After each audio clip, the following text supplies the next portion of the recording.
New car manufacturing might be dead in Australia, but there's still plenty going on in this industry. We're out here at Premcar Engineering in northwest Melbourne, where they're turning Nissan Navara Pro-4Xs into the Pro-4X Warrior, a more off-road capable and suitable vehicle. Throughout each year, we have what we call our long-term test vehicles, cars that stay with us a bit longer than the regular 1 week we have for testing. We're going to take this Pro-4X and put it on the production line and turn it into our own Pro-4X Warrior. I've got my PPE here, I'm going to get it out of the production line and get into it. Production of the vehicles happens here in Melbourne. The story of the Warrior goes way back. The cars were designed, engineered and tested here in Australia and out in the outback before they got to the production stage. It's only now that we're seeing them come down the line. First stage on the production line for our Navara has been taking off the rear wheels and tyres, removing the standard rear flares and mud flaps, and right now Lucas is just reshaping the rear of the exhaust system. That's just a clearance item for once the bigger wheels and tyres go on there. That's where the tow bar and it's a different tow bar because of the bigger spare wheel. Yeah. Some of the key components of making the Warrior are its uprated suspension. See new springs and shocks going in the car here. Something that's worth noting here while we've got the Navara on the hoist is when you look at the 2021 upgrades, they put this bigger rear differential in it. Being a big diff can affect the ground clearance, but Nissan thoughtfully, thinking about off-roaders, squared it off at the bottom. Nice big diff there to give out 3,500 towing capacity. What we're just doing now is pulling the cross member out from halfway down the vehicle. That just needs some holes drilled in it to mount the underbody protection. Something that's really good to see they're doing here is when they've been drilling out parts, taking the paint or the coating off them, just touching them up again to prevent rust. So Lucas, let's just go back over what we've done to this car, the first stage of the assembly. Yeah, so we've just removed the front grille, taken out the spare wheel and the old wheels, replaced them. We got the cross member out. Got the cross member out. Drilled that. Replaced the rear springs and shockers. And then we've just bent the exhaust as well, just to make room for the tow bar. Fantastic, mate. On to the next stage. Yeah. Thank you. Moving on to stage 2 now with Errol. What are we going to do with the car next? Within the front suspension, yes. Then the jumper bars, shockers, springs, we assemble it here. Okay. They put in the new parts and then we assemble the car. Put it on there. Okay, let's get into it, Errol. Yes, big change in the modern workshop from back in the days when I used to work on the tools. Everything now is electric power tools. You got wheel lifts, there's no manual lifting. It's still hard work, but it's just much easier, much safer for the operators. What we're doing here at the start of the second stage is removing the front bumper, the inner guards, the under tray, getting ready to put in the new metal bumper bar and the new front struts.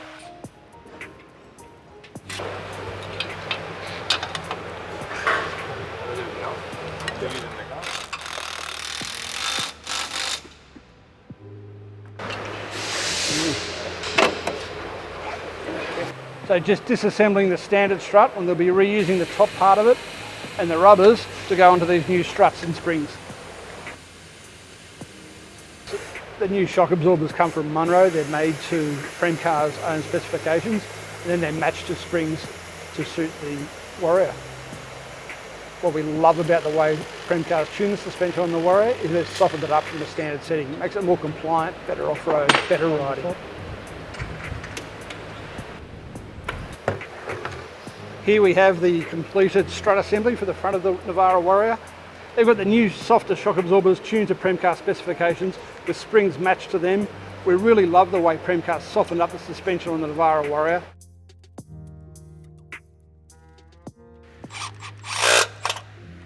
Yeah, the attention to detail these guys put in is amazing. Like even little scratches on the spring and the strut from my clumsiness of putting it in there. Everything's touched up to prevent corrosion. Cutting out the inner guard here to accommodate the new front bumper. All done in a jig, so it's exactly right every time. Errol, thank you very much for taking us through stage 2 of the car. We've replaced all the suspension in there, pulled the front off, ready to get that sorted up. Is it all done? Have I done a good job? Everything done, thank you very much. Thank you very much for helping us. Thank you. So we're getting started into stage 3 with Nitin here. Nitin's going to tell us what we're going through to get this next part of the project going. Yep. So we do basically here LED bar wiring harness.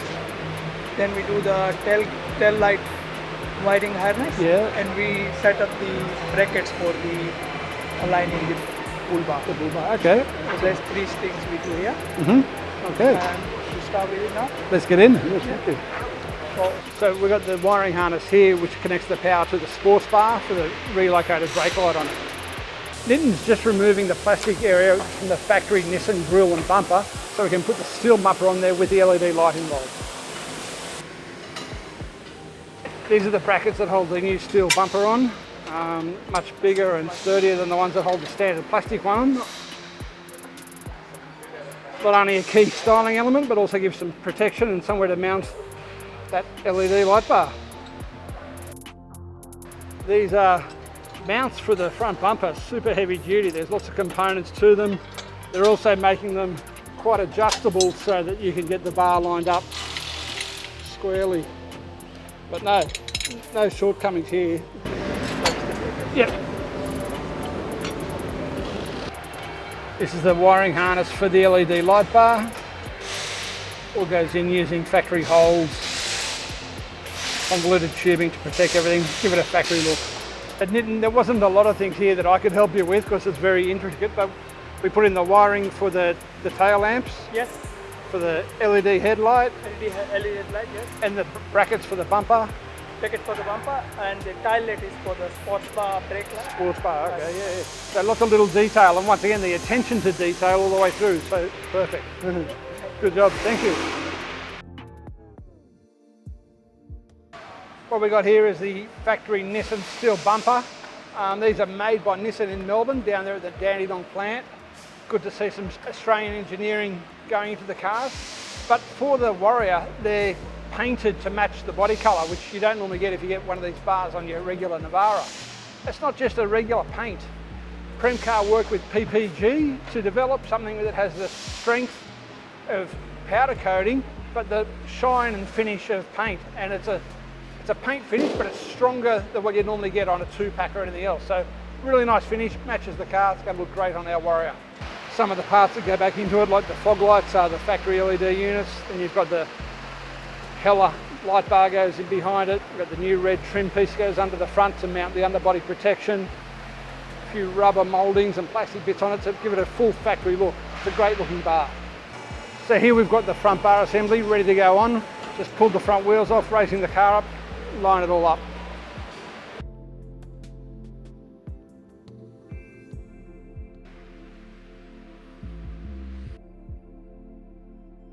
Sometimes this bracket, when you tight, the bar goes like that. Okay. You can really see here the adjustability of those mounts allows them to get the bar on exactly where you want it. Once again, the last stage is to torque all the bolts up once it's lined up. And we're putting the last of the new wheels on, the specific Pro-4X Warrior wheels with the Cooper AT3 Discoverer tyres.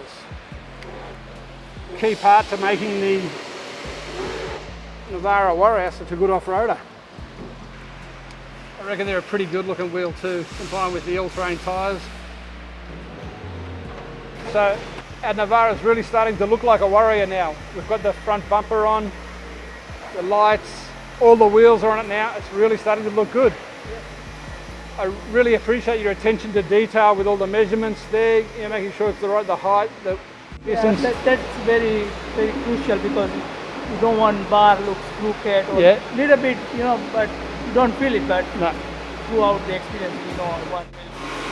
Yeah, when you're off-road, you get a lot of movement there. So yeah, I saw videos on YouTube. They really bump. Yeah, no, it's really got a well-designed bar and well-fitted. Thank you. Thank you.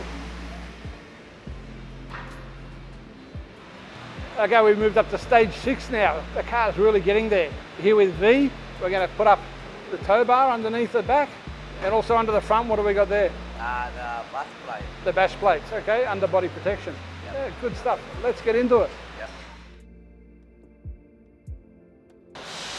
So you can see straight away here we've got 3mm metal plates here, underbody protection. Will tie in under the front of the car there.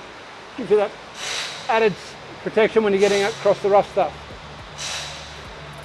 While we're talking about Australian manufacturing on these Nissans, something extra we get in this particular car, because we chose the manual gearbox, is the transmission housing. It's cast once again here at the Nissan factory in Melbourne. Another little bit of Aussie engineering still going on. The tow bar used under the back of the Warrior differs from the regular Navara one because it has to make space for the bigger spare wheel. So once again, these are made in Melbourne at the Nissan plant, specifically for this car and fitted here at Premcar. Retain the full 3,500 kilo factory capacity for towing.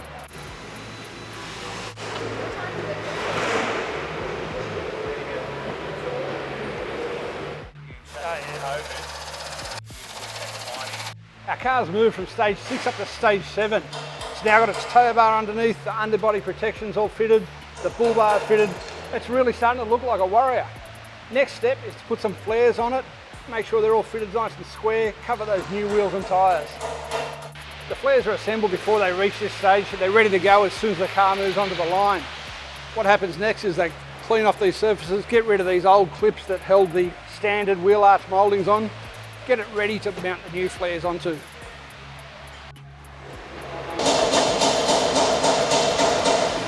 will line up this board. Okay. Yep. Yep.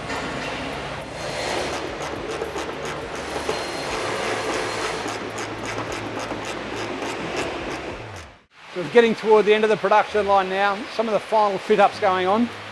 The guys are in the back, they've fitted their tub liner in there. To do that, they had to pull off the utility track mounting points, all the other points that are mounted inside the tub, pull them out, fit the plastic tub liner, fit the sports bar, and then refit everything back in there. The utility tracks, all those tie down points all go back in. Gives us the tub, the protection we need so we can throw loads and bits and pieces in the back. Speedo module takes in the account for the bigger wheels and tyres to meet the speedometer, correct? Okay. Yes. Yeah, fantastic. Okay. And then we're putting the wiring in for the LED light bar as well. Yeah.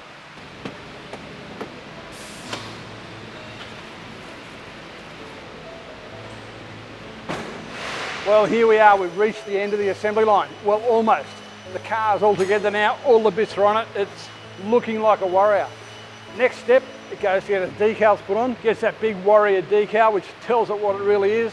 Then it's road test, wheel alignment, and ready to hit the tracks.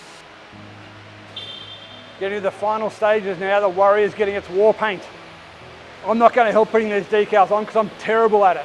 I'm not sure this lovely lady's going to do a much better job than I would. There's no air bubbles in there, there's no folds and things that, like when I do it, she's doing a beautiful job. This car's going to look sensational, we can't wait to get it dirty though. Look at that. You've done this before. So it might seem strange to some people, but why are you doing a wheel on a new car? Well, we have replaced the suspension, the tyres and the rims, and so therefore it needs a realignment after it comes in from the Bigger wheels and tyres now, higher ride height, all those bits and pieces make a difference.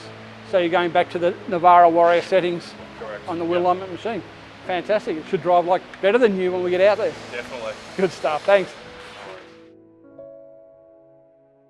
The car's out of the workshop now. What's the final stage? Okay, so I'm doing the final inspection, which is I'm checking for everything on it, which is labels, condition, all my inspection sheets. So I've got an inspection sheet that I go through, and what I do is I'm now going to go through that process. Fantastic.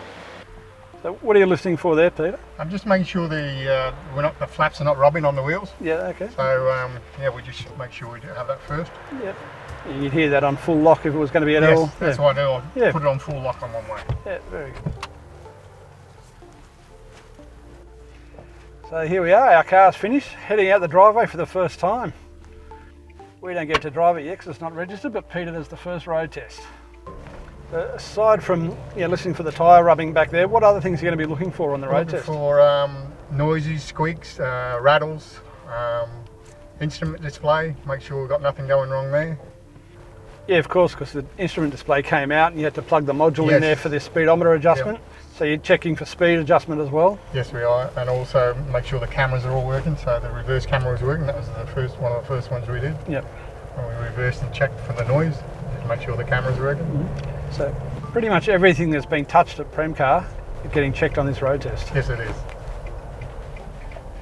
Short block here, but you've got a bit of open road and some roundabouts and things you can check for those things at a short distance. Yeah, this little O'Hearns here is the best thing that happened. So I've got this nice little stretch of where you can do 100k. So yeah. I only do 60 around here, but yeah, until it goes to 100. But, and then I set it on 80 down here. Yeah. Once again, checking the speedometer. This car's going today. Then. Very good. Go off and get registered for us so I can drive it away next week. It's actually better that it's going for you, you'll get it quicker. Yeah, certainly. It's all right. Thank you very much, Peter. Talking to Tom IMBESI, he's the head of programs here at Premcar, where they create the Pro-4X Warrior. Tom, thank you very much for having us here today. It's been really interesting coming down the line with our Pro-4X Warrior. Happy to say this is it, it's ready to go. Yeah. Mate, very impressed with the way it's done. The professionalism is next level compared to other stuff I've seen throughout the industry. The people here are so dedicated, they're proud of what they do. It's very impressive. I've got to say congratulations to you and the team. Yeah, well, thank you very much. It's a great accolade. Firstly, appreciate you taking the time out to come and visit us and help build your own Warrior. So it's a great honour for us to have you from 4x4 Australia to come and visit us. It's a privilege for us as well. Yep. But it's not just here at the facility here coming down the line. The program goes way back to engineering, design, all sorts of things. Can you tell us a bit about what went on before the first car came down the line? Well, 100% you're correct. This is the last piece of the puzzle, day in, day out. But the design effort or the program started back in the middle of 2020, where we started with the concepts, working with Nissan on what we do, what we don't do, what we add onto the vehicle to make it into the Pro-4X Warrior. And then shortly thereafter, we started the design work. Really starting with the suspension, designing the spring rates, making sure that they're right, factoring in the increased GVM of 100 kilos on top of what we already had. So there was lots of analytical work on a computer, lots of modelling, and then making prototype parts, put them on our development vehicles, and heading out onto the roads. Some on-road, but primarily off-road, to make sure that we specified the spring rate, for instance, to exactly where it wanted to be. And we did a fair bit of that at Anglesea from a test point of view, but also out in the forests and on the off-road tracks. Yeah, that's the key thing. I've driven the cars in the past, and the way they perform on Australian outback roads, the harshness of our corrugated tracks, it's really impressive. What sort of places did you take to? Can you mention them? Talangi State Forest, Mount Disappointment, with a couple that come to mind, where we're sort of within striking range of Premcar here in Epping. But we did a lot of it, particularly the analytical stuff at Anglesea, Proving Ground. We did all of their off-road tracks, the dirt tracks, the second-class roads, as well as the on-road stuff. And where we actually measured. So, accelerometers on the car, on the chassis, by the BULLBAR, measuring the accelerations, measuring the inputs, and making sure that we specified it correctly. That local engineering is what really shines through in the car, the way it performs. So we've got this car for 6 months now. I can't wait to go out there and spend more time with it. Thank you very much for having us here at the facility. Absolutely, our pleasure. Come back again. Love to. So here it is, our Navara Pro-4X Warrior, and it's ready to go. Well, almost ready to go. We've had the whole day here at Premcar, helped them put the car together. It's been road tested and it's just about there. We'd love to be driving away in it now, but obviously it needs to be registered. So it goes away, gets detailed, all the last little boxes ticked, number plates go on it, and we can take delivery. We can't wait to get it out of the tracks and have some adventures. Obviously, I'm excited about this car now, can't wait to get in it.